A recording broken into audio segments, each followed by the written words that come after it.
Hot అంశాలపై debate news బెంచ్కి స్వాగతం. ఆరోగ్యశ్రీ వాస్తవానికి ఒకనాడు డబ్బులున్నవాడికి మాత్రమే జబ్బులకు సంబంధించినటువంటి చికిత్స సాధ్యమయ్యేది. డబ్బు లేనటువంటి వాడు ధర్మాసుపత్రికి పరిమితం అయ్యేవాడు. ఆ ధర్మాసుపత్రిలో తగినటువంటి వైద్యం అందక ప్రాణాలు కోల్పోయేటటువంటి పరిస్థితి. పేదవాడి బ్రతుకుకి పెద్ద చేటు అయినటువంటి రోజుల నుండి ఆరోగ్యశ్రీ అనే విధానాన్ని నాడు రాజశేఖర్ రెడ్డి తీసుకొచ్చి చేతిలో డబ్బులుంటే చాలు, రాష్ట్రంలో ఏ కార్పొరేట్ ఆసుపత్రికైనా వెళ్ళి వైద్యం చేయించుకోవచ్చు, తమ ప్రాణాలు కాపాడుకోవచ్చు, రోగాల బారి నుండి బయటపడవచ్చు అన్నటువంటి ఒక విధానాన్ని తీసుకొచ్చారు ఆరోగ్యశ్రీ. అయితే ఆరోగ్యశ్రీ తర్వాత వచ్చిన ప్రభుత్వాలు చంద్రబాబు అప్పట్లో కిరణ్ కుమార్ రెడ్డి వచ్చినా, రోసయ్య వచ్చినా, ఆ తర్వాత వచ్చినటువంటి చంద్రబాబు వచ్చినా పథకం పేర్లు మారినాయి కానీ కొనసాగినాయి నిన్నటి వరకు కూడా. ఇప్పుడు ఆరోగ్యశ్రీలో మార్పులకి రంగం సిద్ధమవుతోంది. ఆసుపత్రులకి బిల్లులు బకాయిల పెండింగ్ కారణంగా కావచ్చు, లేదంటే ఆసుపత్రులకి యొక్క ఆలోచనల తీరు మీద ఆగ్రహంతో కావచ్చు కొన్ని మార్పులు చేయబోతున్నారు. దాంట్లో బీమా రంగాన్ని ప్రవేశపెట్టబోతున్నారు, ఇన్సూరెన్స్ కంపెనీలను యాడ్ చేయబోతున్నారు. ఈ డబ్బులేదో ఆరోగ్యశ్రీ ఆసుపత్రులకు కట్టే బదులు ఇన్సూరెన్స్ కట్టడం అన్నటువంటి రూట్తో పాటుగా ఆ ఇన్సూరెన్స్ వర్తించనటువంటి వాటికి ప్రభుత్వం పెట్టాలి, హైబ్రిడ్ విధానం అమలు చేయడానికి రంగం సిద్ధం చేస్తున్నారు అన్నటువంటిది ప్రస్తుతం చర్చ నడుస్తుంది. నిజంగా ఆరోగ్యశ్రీకి ఈ మార్పులు ప్రయోజనకరం అవుతాయా? ఎందుకంటే కోట్లాది మంది ప్రజల యొక్క ప్రాణాలతో ముడిపడి ఉన్నటువంటి అంశం కాబట్టి ఈ వ్యవహారంలో ఎలా ఉంటుంది, ఈ వ్యవహారాలకు సంబంధించి అనుభవజ్ఞుడు అట్లాగే ప్రముఖ వైద్యులు ప్రస్తుతం మనతో పాటు లైవ్లో జాయిన్ అవ్వడానికి సిద్ధంగా ఉన్న డాక్టర్ మహబూబ్ షేక్ ప్రస్తుతం మనతో పాటు లైవ్లో మాట్లాడేందుకు సిద్ధంగా ఉన్నారు. డాక్టర్ గారు నమస్తే. డాక్టర్ మహబూబ్ షేక్ గారు ప్రస్తుతం మనతో పాటు లైవ్లో సిద్ధంగా ఉన్నారు. డాక్టర్ గారు నమస్తే. డాక్టర్ గారు నా మాట మీకు వినబడుతుందా?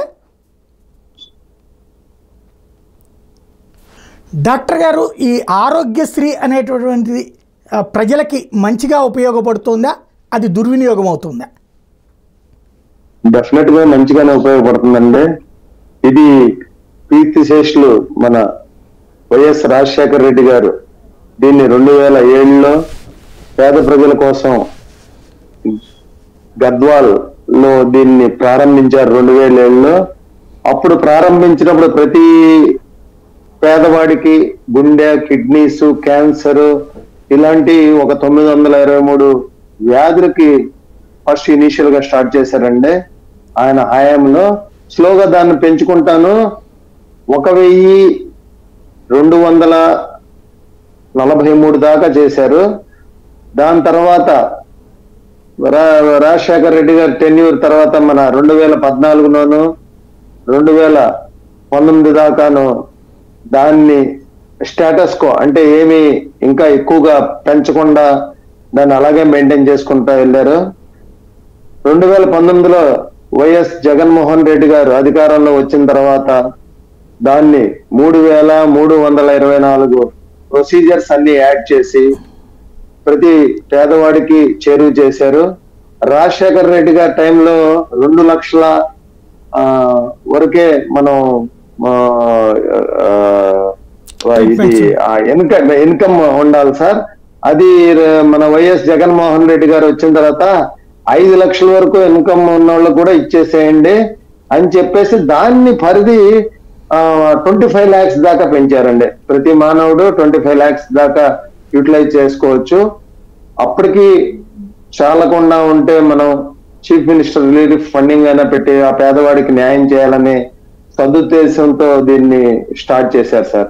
ఫస్ట్ దీని పేరు రాజీవ్ గాంధీ ఆరోగ్యశ్రీ అని స్టార్ట్ చేశారు.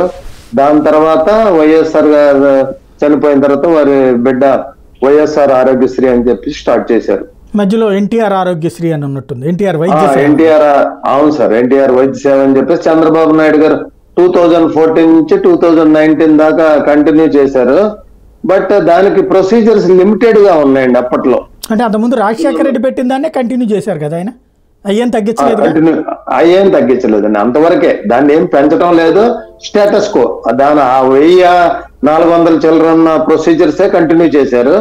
బట్ వైఎస్ జగన్మోహన్ రెడ్డి గారు వచ్చిన తర్వాత దీని పరిధి బాగా పెంచారు. యాక్సిడెంట్ కేసులు, క్యాన్సర్, కీమోథెరపీ ఇలాంటివన్నీ దాన్ని పెంచుకుంటా వెళ్ళి దాదాపు 3324 ప్రొసీజర్స్ యాడ్ ఆన్ చేశారు సార్. రైట్. ఇక్కడ ఆరోగ్యశ్రీ ప్రారంభం కాకముందు పేషెంట్లకి ఎందుకు వైద్యం చేయించుకోలేదు, వాళ్ళు చేయించుకునేవాళ్ళు.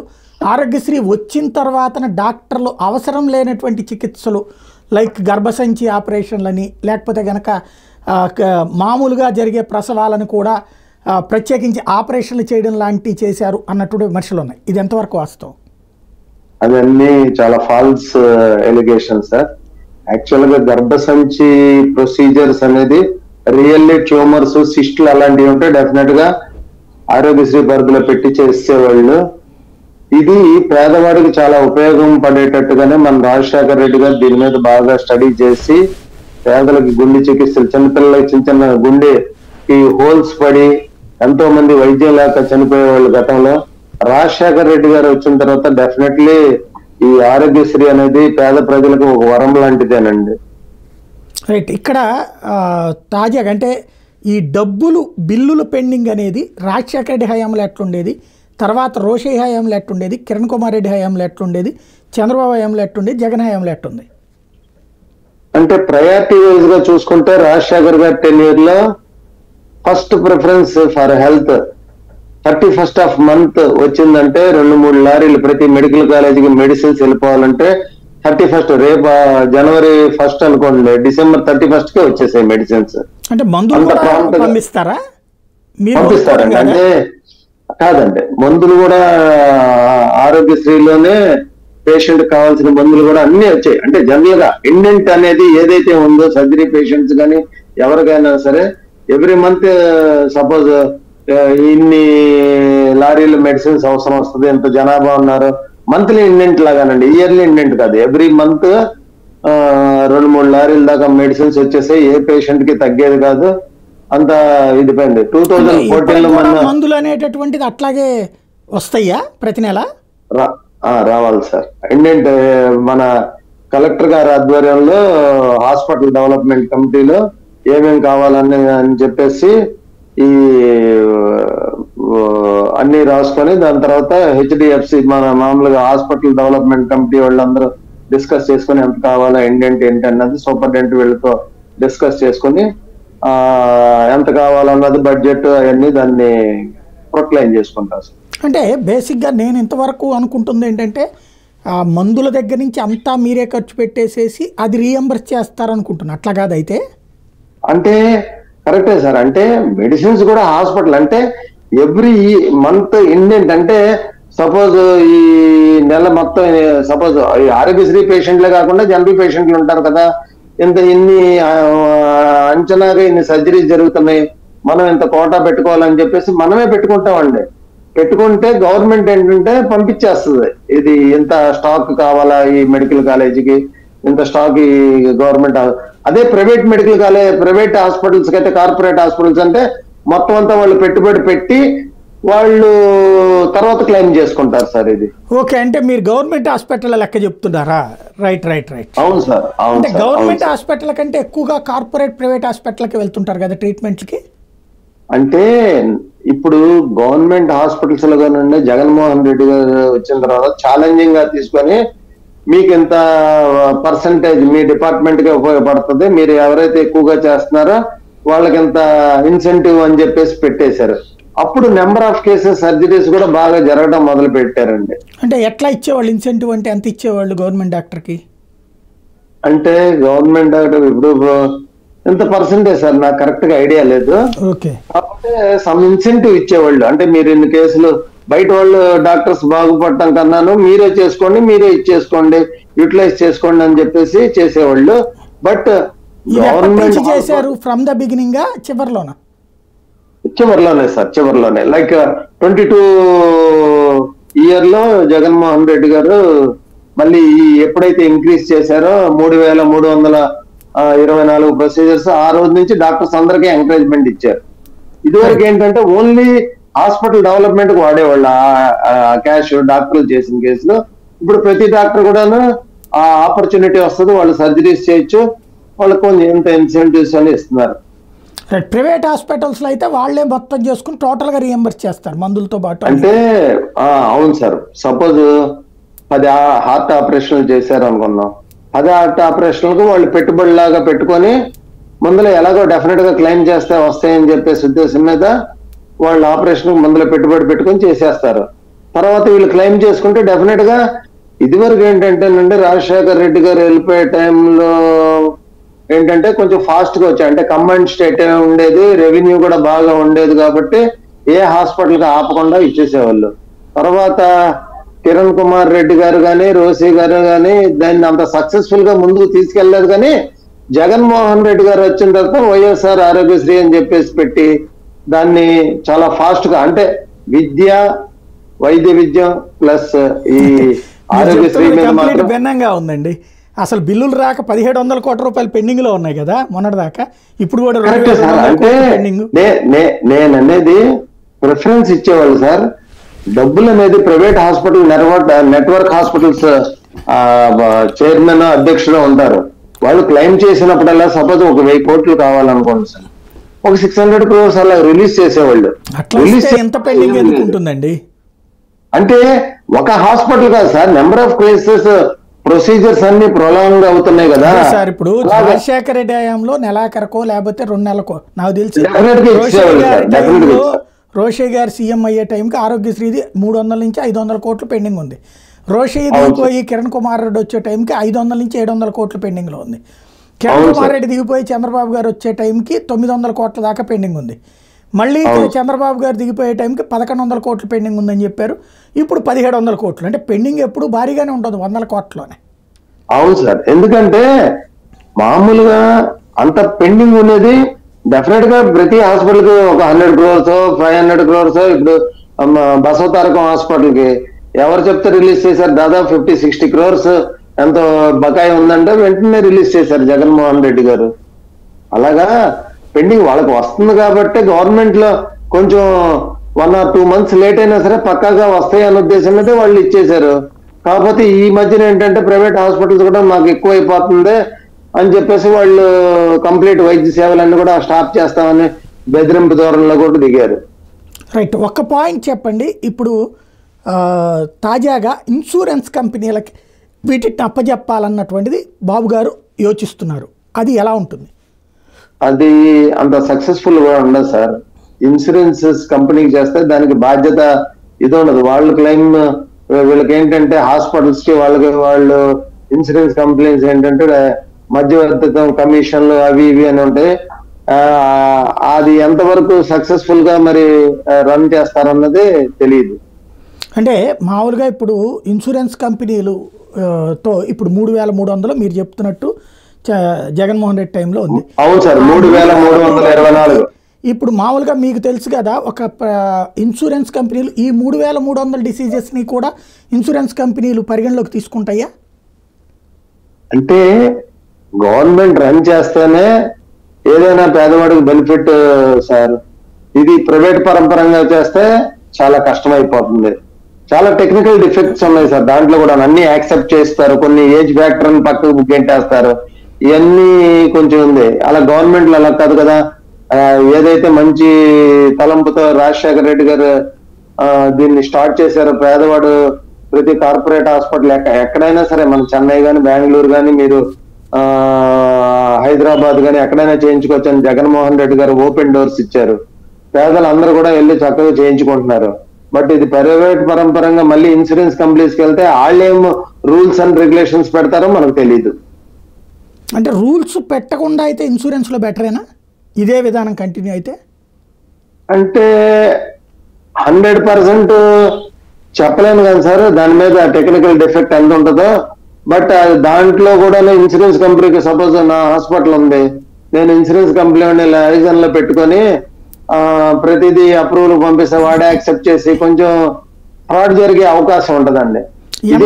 తీసుకుంటారు ఒక ఇన్సూరెన్స్ మీకు, మీరు ఆల్రెడీ అనుభవం ఉండి ఉంటుంది.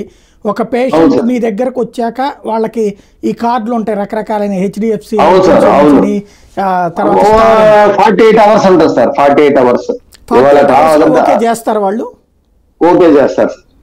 రిజెక్ట్ చేసే ఉండవా? రిజెక్ట్ చేసే ఉంటే అంటే కొన్ని హాస్పిటల్స్ పంపించి వాళ్ళు అప్లోడ్ చేస్తారు చూసారు రిపోర్ట్స్, వాళ్ళ ఉన్న ప్యానల్ డాక్టర్స్ ఎంత సక్సెస్ఫుల్ గా దాన్ని డయాగ్నోస్ చేస్తారన్నది తెలియదు. కొన్ని రిజెక్ట్ చేస్తారు, కొన్ని రిజెక్ట్ చేయరు. ఇక్కడ నేను చెప్పేది ఏంటంటే ఇన్సూరెన్స్ కంపెనీస్ కొంచెం ఈ హాస్పిటల్స్ లైజన్ లో ఉండి మందే కేసు కొంచెం అప్లోడ్ చేసాను అది ఇదేనంటే చేసేవాళ్ళు కూడా ఉన్నారు. అలా కొంతమంది అలా కూడా కొంతమందికి జరుగుద్ది న్యాయం, కొంతమందికి జరగదు. సాధారణంగా ఇన్సూరెన్స్ కంపెనీలో మనకు ఓకే అవ్వాలి అంటే సదరు హాస్పిటల్కి ఇన్సూరెన్స్ కంపెనీకి సంబంధించినటువంటి మీడియేటర్కి రిలేషన్ వలన తొందరగా అవుతాయి, కొంతమందికి కావంటుంటారు. వాళ్ళకి ఎంత కమిషన్ ఇవ్వాల్సి వస్తుంది ఒక ఇన్సూరెన్స్? అది మినిమం ఒక 10% అంటారు సార్. సపోజ్ ఇప్పుడు అదంతా ఎందుకు, మన మధ్యవర్తులు దళారులే చాలా మంది చేపిస్తా ఉంటారు. 10% తీసుకొని వాళ్ళు చేపిచ్చేస్తా ఉంటారు. 5 to 10% ఇస్తే మనం ఏ జబ్బుకైనా సరే ఓకే చేసేస్తుంది కంపెనీ, ఇన్సూరెన్స్ కంపెనీ చేసేస్తారు సార్, చేసేస్తారు. వాళ్ళకి ఈ హాస్పిటల్ ఉన్న దీని మీద చేసేస్తా ఉంటారు. మ్యాక్సిమం అలాగే జరుగుతూ ఉంటాయి సార్. రైట్. ఏజ్ పరంగా చూసినప్పుడు చెప్పండి. అదే గవర్నమెంట్ లో ఆ ట్రస్ట్ ఉండి ఒక బాధ్యతాయుతంగా అక్కడ ప్యానల్ ఆఫ్ డాక్టర్స్ ఉంటారు. దాంతో పాటు వచ్చిన ప్రొసీజర్స్ అన్ని చూసి అది కరెక్టా కాదా, అప్లోడ్ చేసిన ఫైల్స్ అన్ని కరెక్టా రాదా. సపోజ్ ఆర్థోపెడిక్ డాక్టర్ ఉన్నాడు, ఒక కాలు ఇరిగిపోయింది, అందులో ఎక్స్రేలు చూస్తారు, ఇది అవసరమా కాదా, దీంతో పిండి కట్టుతో వేసేయటమా లేదా, అవి కూడా సజెషన్ చెప్తారు. సర్జన్ ఆప్షన్ కూడా తీసుకుంటారు. సర్జన్ ఆప్షన్ తీసుకునేటప్పటికి అది ఎంతవరకు సర్జన్ ఎక్స్ప్లెయిన్ చేయగలుగుతాడో దాన్ని బట్టి అక్కడ ఉన్న డాక్టర్స్ కూడా ఇద్దరు లైన్ లోకి వచ్చి చేసుకుని అప్రూవ్ చేసేస్తారు. అది కూడా 1 డేలో అప్రూవ్ చేసేస్తారు సార్ ఆరోగ్యశ్రీలో అయితే, అది డిలే ఉండదు. రైట్. అంటే అప్రూవ్ చేసిన తర్వాతన ఇప్పుడు అదే సిస్టమ్ ఇందులో రాదా? ఇందులో మీరు 48 గంటలు అంటున్నారు, అట్లా అవదా? అంటే వస్తుంది సార్. అంటే అందరికి కొన్ని కార్డులు కొంత హాస్పిటల్స్ యాక్సెప్ట్ చేస్తారు, కొంతమంది దాన్ని చేయరు. ఇది కాదు అది పెట్టుకోండి అంటారు. మళ్ళీ దీంట్లో ఏంటంటే వాళ్ళ బిజినెస్ పెరగడానికి ఆ కార్డులు ఇది మార్చుకోండి అది మార్చుకోండి అని చెప్పేసి పేషెంట్ మీద బర్డెన్ పడుతుందని నేను అనుకుంటున్నాను. అంటే ఇప్పుడు అట్లా కాదు కదా, ప్రభుత్వమే పబ్లిక్ తరపున 1500 రూపాయలు 2500 రూపాయలు పెడతారట. ఆ 1500 ఉంటుంది అక్కడ దాంట్లో సిస్టము. ఏ సార్? ప్రభుత్వమే డబ్బులు కడుతుందట. 1500 2500 రూపాయలు పాలసీకి ప్రభుత్వమే డబ్బులు కడుతుందట. అప్పుడు ఎట్లా ఉంటుంది? గతంలో చేశారనుకుంటా కదా సార్, చేస్తే అది సక్సెస్ కాలేదనే కదా మామూలుగా పెడదాము ఏదో బీమా, చంద్రన్న బీమాను ఏదో పెట్టారు కదా. చంద్రన్న బీమా అంటే అది చనిపోయినటువంటి వాళ్ళకి, చంద్రన్న బీమా అయినా జగనన్న బీమా అయినా చనిపోయిన. Okay sir. అంతేగాని ఇది అట్లా అది ఇది ఎంతవరకు సక్సెస్ అవుద్దో చెప్పలేము సార్. మామూలుగా ట్రస్ట్ ఉండి ట్రస్ట్ ఆధీనంలో నడుస్తూ ఉంటుంటేనే అవి కొంచెం సిస్టమేటిక్ గా ఒకటి ఏర్పాటు చేశారు కదా, దాన్ని అలా రన్ చేస్తేనే అది బాగా పేషెంట్స్ కి న్యాయం అవుద్ది. ఇప్పుడు సపోజ్ డయాలసిస్ ఉంది గవర్నమెంట్ హాస్పిటల్లో, ఇక్కడ జగన్మోహన్ రెడ్డి గారు వచ్చిన తర్వాత చాలా 6-7 యూనిట్స్ పెట్టారు. అన్ని కూడా చక్కగా సక్రమంగా జరుగుతున్నాయి. చాలా మందికి డయాలసిస్ అవుతుంది. ఒకప్పుడు డయాలసిస్ అవ్వాలంటే 1.5 రోజులు వెయిట్ చేయాల్సి వచ్చేది. రైట్. మరొక పాయింట్ అంటే ఏజ్ ఎంతవరకు ఇస్తాయి ఇన్సూరెన్స్ కంపెనీలు అంటే? ఇందులో సార్ 60 years అయితేనేమో ఒక పాలసీ ఉంటది, అంటే రేట్ ఆఫ్ ప్రీమియం కట్టేది ఎక్కువ అవుతా ఉంటది. 58 దాకాను వాళ్ళు యాక్సెప్ట్ చేస్తారండి. 60 దాటిందంటే అన్ని మెడికల్ చెకప్స్ చేయించుకురండి అని చెప్తారు. అందులో బైపాస్ అయితే మాకు రావు అంటారు, కార్డియాక్ ప్రాబ్లమ్స్ ఉంటే ఇవ్వమంటారు, డయాబెటీస్ ఎప్పటి నుంచి ఉంది ఒక 10 years తర్వాత ఉంటే మేము ఇవ్వమంటారు. ఇలాంటి టెక్నికల్ డిఫెక్ట్స్ కూడా ఉన్నాయండి మరి ఇన్సూరెన్స్ కంపెనీలతో. గవర్నమెంట్ తో వాళ్ళతో టైఅప్ అయ్యి అట్లాంటివి ఉన్నా సరే ఎలా ఉన్నది అలాగే యాక్సెప్టబుల్ అని సాధ్యమవుతుందా? అది జనరల్ గా మరి సాధ్యాలు దానే ఎయిమ్స్ అండ్ ఆబ్జెక్టివ్స్ ఎలా తయారు చేశారు, విధి విధానాలు ఏంటన్నది మనకి ఇంకా తెలియరాలేదు సార్. ఇన్సూరెన్స్ కంపెనీలు వాళ్ళు ఏం చెప్పారు, ఏ విధంగా చేస్తానన్నారు, పాలసీ మ్యాటర్స్ తెలియదు కాబట్టి. ఇప్పుడు ప్రస్తుతం జరుగుతున్న చర్చ ఏంటంటే 2.5 లక్షల రూపాయల వరకే 97% మందికి అవుతున్నది. వాళ్ళకి ఒకటి, ఆ తర్వాతన ఇంకొక మిగతా వాళ్ళకి సంబంధించింది 4 లక్షలు 5 లక్షలు హయ్యెస్ట్ అవుతున్నాయి, అది ఇంకొక 2-3% ఉంటుంది.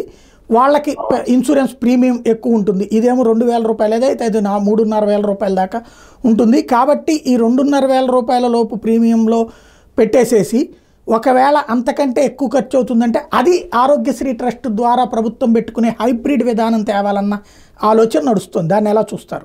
ఇప్పుడు 25 lakhs అప్ టు 25 lakhs దాకా పేషెంట్ కి ఏది వచ్చినా సరే మన ఆరోగ్యశ్రీ కాపాడుతుంది సార్. దాని తర్వాత అన్నదానం కూడాను డెఫినెట్లీ ఇంకా ఏదైనా అవసరం ఉంటే కూడాను చేయమని అప్ టు ఇంకా కొంచెం ఎక్స్టెండ్ చేయండి అని చెప్పేసి CMRF అలా కూడాను పెట్టి చేస్తున్నారు. మరి వాళ్ళు ఇన్సూరెన్స్ కంపెనీ వాళ్ళు ఎంతైనా బేర్ చేసుకుంటాం మేము అని అంటారు. నాకు పెద్ద క్లారిటీ లేదు దాని మీద. రైట్. ఈ ఆరోగ్యశ్రీ వచ్చాక ఆసుపత్రులు బాగుపడ్డాయా చెడ్డయ్యా? బ్రహ్మాండంగా బాగుపడ్డాయండి. ఆరోగ్యశ్రీ వచ్చిన తర్వాత బాగుపడడం ఏం లేదు. ఎందుకంటే ఆరోగ్యశ్రీ మీదే చాలా హాస్పిటల్స్ నడుస్తాయి. ఈ ప్రైవేట్ మేనేజ్మెంట్ కూడాను ఆరోగ్యశ్రీ వచ్చే కేసుల్ని ఈ PROల్ని ఆన్లైన్ పెట్టి ఎక్కడ పడితే ఆరోగ్య మిత్రాలు వీళ్ళందరినీ మొబిలైజ్ చేసి కొంతమంది అంబులెన్స్ వాళ్ళని కూడా పెట్టి మొబిలైజ్ చేసుకొని హాస్పిటల్ బిజినెస్ బ్రహ్మాండంగా చేసుకుంటున్నారు. ఓన్లీ పేమెంట్ ఏంటంటే కొంచెం లేట్ అవుతుందని చెప్పేసి గోల పెడుతున్నారు అంతే తప్ప వాళ్ళ హాస్పిటల్స్ ఆరోగ్యశ్రీ లేకపోతే corporate hospitals half of the hospitals will be close. Right. అంటే ఇప్పుడు సాధారణంగా ప్రభుత్వం అనేది ఆ ఆసుపత్రులు పెంచుకోవాలని చూస్తుంది కానీ చెడగొట్టుకోవాలని చూడదు కదా. ఆ టైంలో ఇది మంచిగా అవదంటారా? ప్రభుత్వం ఇది మంచిగా ఆలోచించుతుంది అని అనుకోలేమా? అంటే అన్ని కొన్నిసార్లు గతం ప్రభుత్వంలో జగన్మోహన్ రెడ్డి గారి టైంలో చాలా మంది ఈ విజయవాడ గుంటూరులో హాస్పిటల్స్ వాళ్ళు కూడాను ఆరోగ్యశ్రీ మేము చేయము అని చెప్పేసి ఆ నాయకుడిపై ఉన్న దీంతో చాలా వరకు చేయకుండా బంద్ చేసేవాళ్ళు. కానీ డబ్బులు ఎవరైతే ఇన్స్టెంట్ గా కడుతున్నారో వాళ్ళకే చేసేవాళ్ళు. అలా కాకుండా అందుకోసం జగన్మోహన్ రెడ్డి గారు ఎప్పుడైతే ఈ గవర్నమెంట్ హాస్పిటల్స్ పవర్స్ ఇచ్చేసి మీరు చేసుకోండి మీకే ఇన్సెంటివ్స్ ఇస్తానని అన్నారో అప్పుడు తోక ముడిచి మళ్ళీ నార్మల్ స్థితికి వచ్చేసారు వీళ్ళందరూ కూడా. మళ్ళీ మేము అలా చేయమండి చేస్తామండి మేమని వీళ్ళే లైన్ లోకి వచ్చారు. అప్పుడు ఈ మన ప్రిన్సిపల్ హెల్త్ సెక్రటరీ అప్పుడు మేడం రజనీ గారు వీళ్ళందరూ ఉన్నారు కదా. మళ్ళీ హాస్పిటల్స్ అందరూ కూడా ప్రైవేట్ హాస్పిటల్ నెట్వర్క్ హాస్పిటల్స్ అందరూ వచ్చి మళ్ళీ మాకివ్వండి అన్నారు. ఎవరైతే చేయట్లేదో వాటిని అసలు ఆరోగ్యశ్రీ లేదని రద్దే చేసేయండి అని చెప్పారు. చాలా మంది వచ్చేది కూడాను ఆరోగ్యశ్రీ పూర్ పేషెంట్స్ వీళ్ళు వస్తారు సార్. వాళ్ళకి అవుట్కమ్ సర్జరీస్ కానీ మెడిసిన్స్ కానీ అన్ని ఇచ్చేది గవర్నమెంట్ ఇస్తుంది. వీళ్ళకి పేమెంట్ మాత్రం డెఫినెట్ కొంచెం లేట్ అయిన మాత్రం వాస్తవం, we have to accept. But అక్కడ ఫండ్ లేక కొంచెం డిలే అయినా సరే బట్ ఏ రోజున పెండింగ్ బాకీలు అనేది గవర్నమెంట్ ఎప్పుడు పెట్టి వీళ్ళకి లాస్ చేసేసి మీకు ఇవ్వలేదని చెప్పేసి ఎప్పుడు లేదు. అప్పుడు జరిగింది ఎప్పుడు రాజశేఖర రెడ్డి తర్వాత మన 2014లో మన ఎవరు చంద్రబాబు నాయుడు గారు ఎప్పుడైతే తీసుకున్నారో చాలా పాత బాకీలని మేము ఇవ్వలేము అని చెప్పేసి అలా చేతులు ఎత్తేసిన రోజులు కూడా ఉన్నాయి. ఇవ్వలేదు అప్పుడు బాకీలు, పాత బాకీలు కొన్ని హాస్పిటల్స్ కి రాలేదని ఇప్పటికే వాళ్ళు ప్రైవేట్ మేనేజ్మెంట్ వాళ్ళు గగ్గోలు పెడతా ఉంటారు సార్. రైట్. ఇప్పుడు ఇవాళ పెట్టేటటువంటి పెండింగ్ పరిస్థితి ఉంటుంది అంటే ఇప్పుడు ఇస్తున్నారా ఈ పాత బకాయిల్ని? ఇప్పుడు అంటే ఇంకా ఏం లేదు సార్. వీళ్ళు వచ్చి మొన్నే కదా అయింది. ఇంకా హాస్పిటల్స్ మాత్రం మాకు ఇవ్వాలని చెప్పేసి వాళ్ళు ఒక నోటీస్ పంపించారు, మేము చేయమండి ఇంత బాకీ ఉంది అది ఇదని.